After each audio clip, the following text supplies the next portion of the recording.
अपने ही घरवा में यार के बुलाई के, अपने ही घरवा में यार के बुलाई के। का मिलल मुस्कान तोरा भतार के मुआई के, का मिलल मुस्कान भतार के मुआई के।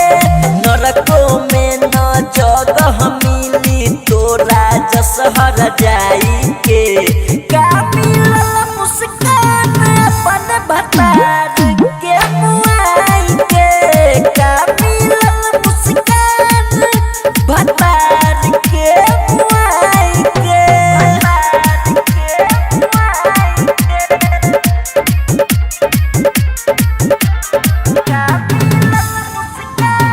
आप सुन रहे हैं एजी एंटरटेनमेंट की धमाकेदार प्रस्तुति।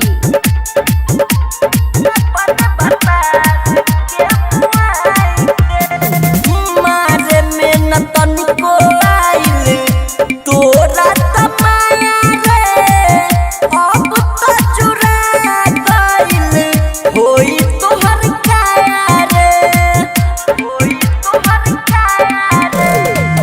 मारे में न तोरा लागल तनिको तमाया रे, तोरा तो चुरा गइल होई अब काया रे।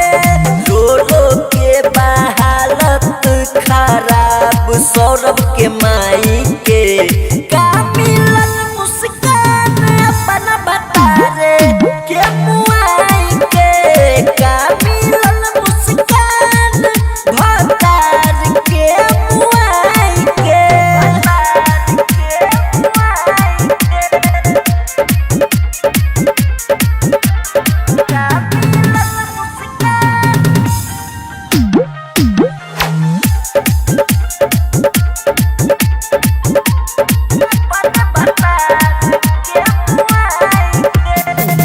कुटी कुटी काट दिहले दुनु जनी मिल रे, मीडिया में कहता यार तोर साहिल रे, यार तोर साहिल रे।